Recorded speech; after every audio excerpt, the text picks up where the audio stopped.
नमस्ते बिहार, मैं हूं आपके साथ विभा उपाध्याय। आपको बिहार की तमाम अहम खबरों से आज रूबरू कराएंगे। तो बिहार में एक बार फिर से अपराधियों के घर पर बुलडोजर चला है। बेगूसराय में पत्रकार सुभाष कुमार के हत्यारों के घर पर पुलिस ने बुलडोजर चलाया और साफ संदेश दिया कि अब अपराधियों की खैर नहीं है। हत्या के आरोपियों के घर चला बुलडोजर।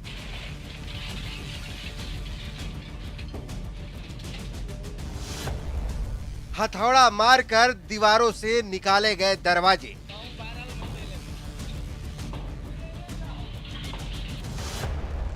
पुलिस ने हैंड पंप से लेकर पंखा तक निकाला।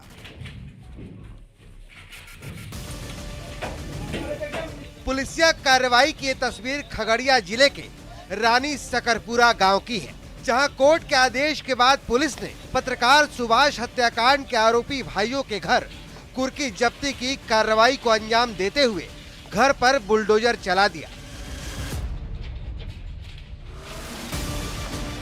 आरोपी रोशन और प्रियांश नाम के जिन भाइयों से गांव वाले खौफ खाते थे, उनके घर को जमींदोज होता देखने के लिए भीड़ जमा हो गई। हम आपको दिखा रहे हैं किस तरह से पुलिस के द्वारा कार्रवाई की गई है। घर अपराधी के घर को तोड़ा गया। अभी हमारे साथ है यहाँ डीएसपी हैं बखरी के। सर, क्या ये कुर्की क्या प्रक्रिया है और किन परिस्थितियों में इनको किया गया है? देखिए, ये जो है पत्रकार सुभाष के हत्याकांड के बाद बखरी परिहारा ओपी में 162 केस दर्ज किया गया था। उसमें जो है प्राथमिकी अभियुक्त जो है रोशन कुमार और प्रियांशु कुमार, पिता का नाम है नाथो महतो, इनका ये घर है।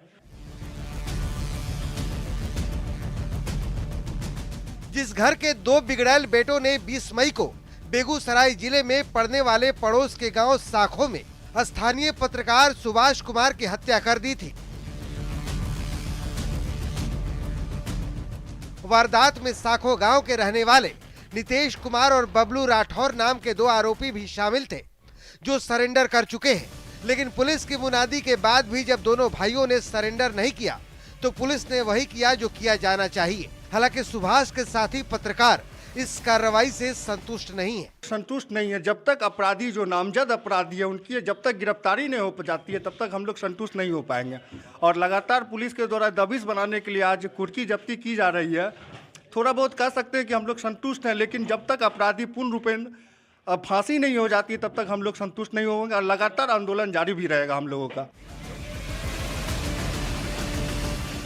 उधर बेगूसराय में पत्रकारों ने डीएम ऑफिस तक शांति मार्च निकाला।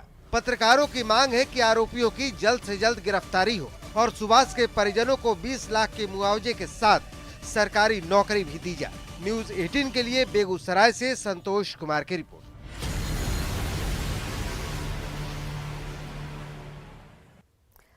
और अब वो खबर जो बिहार के लाखों लोगों को सुकून देगा। जी हां, बिहार में हर साल बाढ़ तबाही मचाती है, लेकिन इस बार बाढ़ के बांधने के लिए सरकार ने कमर कस ली है। कैसे, आप भी देखिए।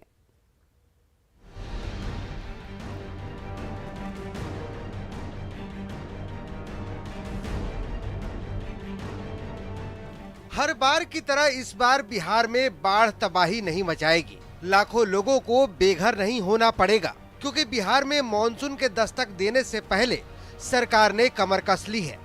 ये है मैथमेटिकल मॉडलिंग सेंटर, जिससे नदियों में बाढ़ की जानकारी 1-2 दिन नहीं बल्कि 5 दिन पहले ही मिल जाएगी। बिहार में कई ऐसी नदियां हैं जहां बाढ़ की स्थिति बनी रहती है मानसून आते ही, और कैसे लोगों को जानकारी मिल सके, क्योंकि जानकारी ही बचाव का एक बड़ा साधन माना गया है। खासतौर पर किस तरीके से लोगों तक ये जानकारी पहुंच जाए कि जलस्तर जो है वो बढ़ने वाला है और तटबंध पर दबाव पड़ सकता है। इसको लेकर के जल संसाधन विभाग के द्वारा मैथमेटिकल मॉडलिंग सेंटर को डेवलप किया गया है और यहाँ इस बात की जानकारी मिलती है कि किस नदी की क्या स्थिति है। और सबसे बड़ी बात है कि इस बार ऐसा पहली बार होगा देश में कि 5 दिन पहले लोगों को जानकारी मिल सकेगी। इसमें काम कैसे होता है और जानकारी कैसे आप लोगों तक? जानकारी जो है हम लोग जितने फ्लड फोरकास्ट हम लोग 72 घंटा का करते हैं, वो रिपोर्ट के माध्यम से हम लोग हेडक्वार्टर को उपलब्ध कराते हैं, स्टेक होल्डर्स को उपलब्ध कराते हैं। कुछ तो मैसेज के थ्रू कराते हैं, कुछ को जो है हम लोग मेल के थ्रू कराते हैं और वेब पोर्टल के थ्रू कराते हैं। रन होने के बाद पहले हम लोग खुद वेरीफाई करते हैं कि इस पर ये अच्छा है, अगर उसके बाद डिफरेंट सोर्सेज के थ्रू हम लोग जनता तक पहुंचाने की कोशिश करते हैं कि ताकि कॉमन लोग पीपल्स इसको यूज कर सकें। तो इसके लिए हम लोग आइदर ये वाया मेल के थ्रू जाता है या फिर हम लोग अपने ऑनलाइन वेबसाइट जो है उस पर भी डाल देते हैं। जैसे हम लोग अलग अलग माध्यमों के जरिए लोगों तक सूचना पहुंचाई जाती है यहाँ से। और सबसे बड़ी बात है कि इस बार सरकार ने विशेष तैयारी की है। बरसात के मौसम में आने वाले 4 महीने बिहार के लिए चुनौतीपूर्ण होते हैं। कई जिलों में मानसून के आते ही बाढ़ का खतरा मंडराने लगता है। कोसी प्रलय के बाद बिहार सरकार ने बाढ़ राहत के लिए कई प्रयोग किए, जिसमें सरकार को काफी सफलता भी मिली। इसी क्रम में बिहार सरकार ने मैथमेटिकल मॉडलिंग सेंटर बनाया था, जिससे बाढ़ से पहले की जानकारियां इकट्ठा की जा सके। अब मैथमेटिकल मॉडलिंग सेंटर को और हाईटेक बनाया गया है, जिससे बिहार की नदियों की पूरी जानकारी 5 दिन पहले ही मिलेगी। तो उससे फायदा हम लोगों को ये हुआ है कि जिस एरिया में ज़्यादा इंटेंसिटी से बारिश होने वाली है तो वहाँ हमारे विभाग के लोग और प्रशासन के लोग पहले से ही अलर्ट रहते हैं, तो टूटने की संभावना काफ़ी मिनिमाइज इस वजह से हो गया। मैं ये तो नहीं कह सकता नहीं टूटेगा, लेकिन उससे उसका एक बड़ा फायदा इसका मिला है। जाहिर है बिहार सरकार की ये पहल उन लाखों लोगों को सुकून देगी जो मानसून के दस्तक देते ही सिहर उठते हैं। पटना से न्यूज़ 18 के लिए शैलेंद्र कुमार की रिपोर्ट।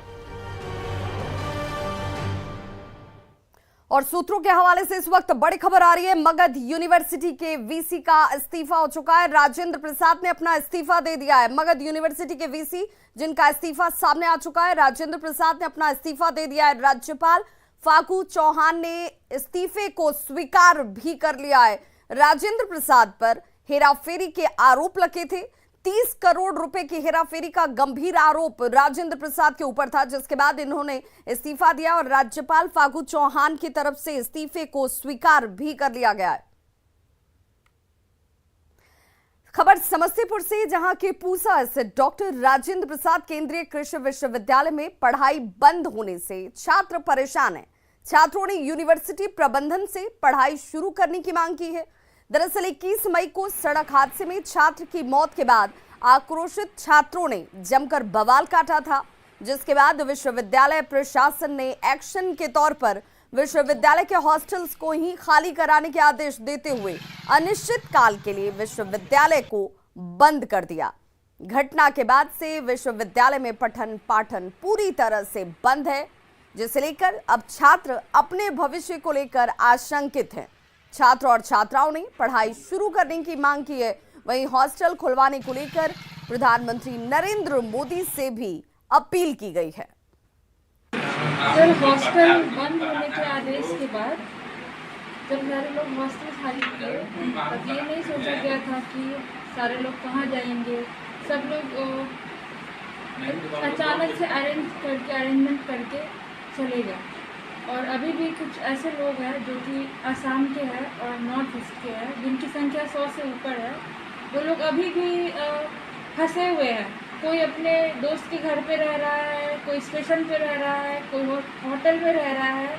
तो हमें हमारे प्रधानमंत्री से यही अनुरोध है कि वो हमारा हॉस्टल तत्काल के लिए खुलवाए, ताकि जो बच्चे फंसे हुए हैं, जिनके पास खाने पीने रहने का कोई बंदोबस्त नहीं है, जिनके पास मोबाइल का रिचार्ज तक खत्म है, जो अपने घर से कांटेक्ट नहीं कर पा रहा है, उन लोगों के लिए हॉस्टल खुलवाई जाए। और हम इसी हिसाब से अनुरोध भी करते हैं कि हमारे पठन पाठन को शुरू करें, जिससे कि हमारा भविष्य खराब न हो, क्योंकि भविष्य खराब होगा तो बच्चे उनके भी हैं, उनके बच्चे जैसे होंगे वैसे भी हम भी उनके बच्चे हैं। अपने बच्चे की नज़र से हमें देखें, बस हम यही कहना चाहते हैं। हम बच्चों से प्रतिशोध नहीं लेंगे, वो हमारे बच्चे हैं, भाग गए, उन्होंने गलतियां की हैं, जिन्होंने गलती की है उसकी सज़ा मिलेगी, लेकिन बाकी जो बच्चों जिन्होंने कोई गलती नहीं की उन्हें कोई सज़ा नहीं। पटना के एनएमसीएच के मेडिसिन विभाग में मानसून के दिनों में होने वाले जल जमाव को लेकर एनएमसीएच परिसर में 200 बेड का अस्थायी प्री फैब्रिकेटेड भवन का निर्माण किया जाएगा, जिसमें 200 बेड के प्री फैब्रिकेटेड अस्थायी भवन को लेकर स्वास्थ्य विभाग ने अपनी स्वीकृति भी प्रदान कर दी है। अस्पताल के सेंटर ऑफ एक्सीलेंस परिसर और मदर एंड चाइल्ड हॉस्पिटल के पास इस प्री फैब्रिकेटेड भवन का निर्माण किया जाएगा। अगले 6 माह के अंदर भवन को तैयार किए जाने की कार्य योजना तैयार की गई है।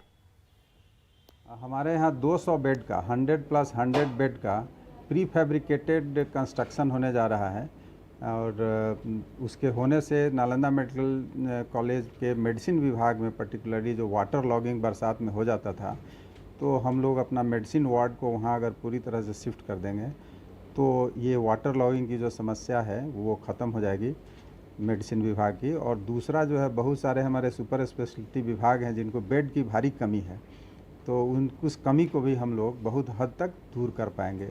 तो ये सरकार की एक बहुत अच्छी पहल है और इससे नालंदा चिकित्सा महाविद्यालय के मरीजों की सेवा में काफ़ी मदद मिलेगा।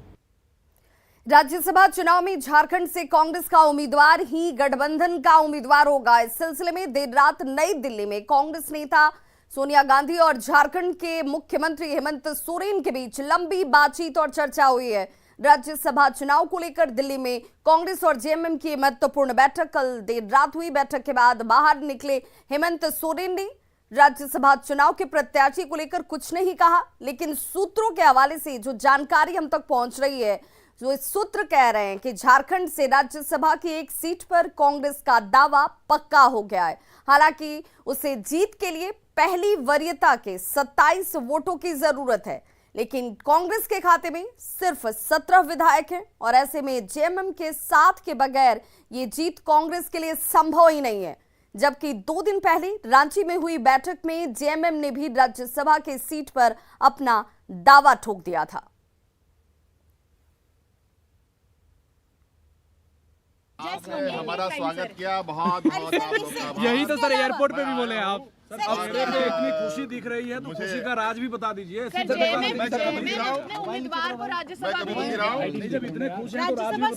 राज्यसभा सीट को लेकर सोनिया गांधी से सर, सोनिया गांधी से लेकर सोनिया गांधी से थोड़ा सा मुझे अपना काम करने दीजिए। बिहार विधानसभा में नेता प्रतिपक्ष तेजस्वी यादव पटना के रेस्टोरेंट में डिनर करने के लिए पहुंचे और इस मौके पर उनके साथ उनकी बहन मीसा भारती, भाई तेज प्रताप यादव और पत्नी राशि भी मौजूद थी। ये तस्वीरें आपके टीवी स्क्रीन पर एक्सक्लूसिव आप देख रहे हैं, जहां पर डिनर करने के लिए तेजस्वी यादव अपनी पत्नी, बहन और भाई के साथ एक रेस्टोरेंट पहुंचते हैं। साथ ही राज्यसभा के लिए पार्टी के दूसरे उम्मीदवार फयाज अहमद भी इस दौरान उनके साथ मौजूद थे। तेजस्वी खुद ड्राइव करते हुए डाक बंगला चौराहे पर स्थित रेस्टोरेंट में पहुंचे थे और बड़े भाई तेज प्रताप उनके बगल की सीट पर बैठे हुए थे।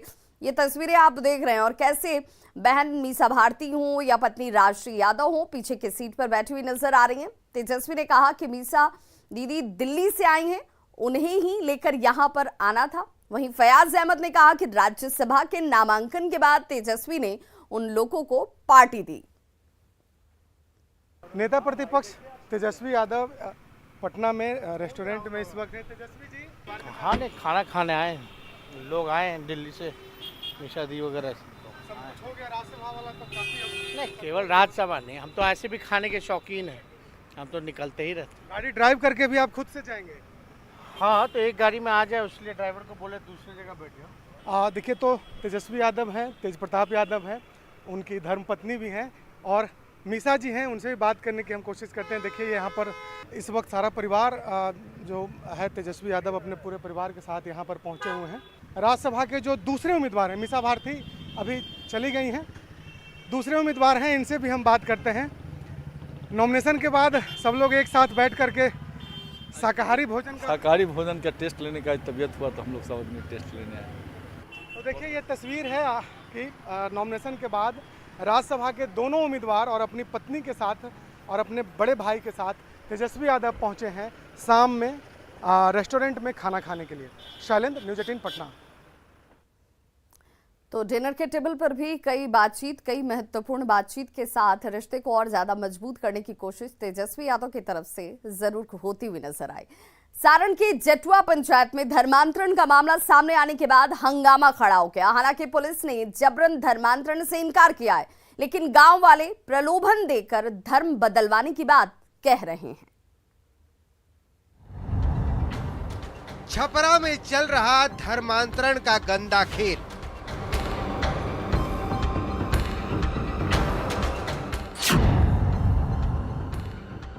पर्ची और कैलेंडर बांटकर बिछा रहे जाल।